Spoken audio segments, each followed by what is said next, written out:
shines in Flanders as a beacon for the brave. From the distant past it wanders to recall the lives they gave, and it tells its generation to be wise and never fail, to remember those who've fallen on the road to Passchendaele. On the road to Passchendaele, on the road to Passchendaele.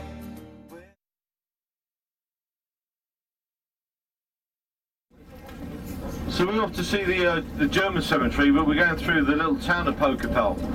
Just here recently they unveiled a tank memorial to the big tanks they've been using on this flank of the battlefield, because where Passchendaele was so bogged down, the idea was the tanks could come through on this area that wasn't so wet and then go along the region, roll up from the... There's been three German invasions in this part of Europe, particularly for the French. So the Franco-Prussian War of 1870-71, that led us to the First World War, 1914-18, and then they came back again, 1939 to 1945. After the First World War, when they were signing off the First World War, part of it was the reparations. Who's going to pay for the damage done by Germany? Who's going to rebuild the houses? Where's all the gold reserve gone? Where's the Tyne-Cot Cemetery, and you saw the size of that. 13,000 men in there, over 8,000 unknown. We've just been to Pokepel, we've got nearly 8,000 men in that cemetery. So looking around the walls here, how many men do you reckon buried in this cemetery? 50. What, 50,000? Any answers on that? You've been here before, haven't you? Buried underneath these stones here, sometimes there's 6, 7 and 16. There's actually 44,061 in a cemetery around here, would you believe? When they concentrated the smaller cemeteries, they brought them into mass grave. They're underneath here. There's nearly another 33,000 men under here. There's nearly 80,000 men in the whole cemetery. The names of these men are on the plaques as you go round. On the end plaque over there, you'll see a little plaque where it says, here are two soldiers, one's called Rocky. It's where people were doing some research and they were told that their loved ones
the measured beat of Ulstermen marching through the green fields and streets of the towns, called up to arms by bold Edward Carson to stand for the red hand and crown.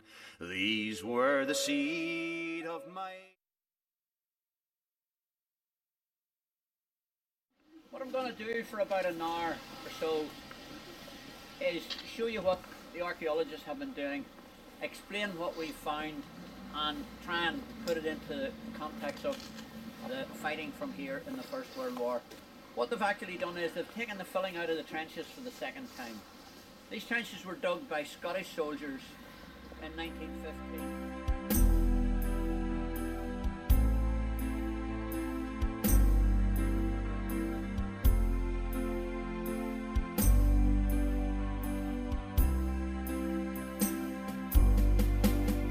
Let me tell you a story of wonder and glory of a young Belfast soldier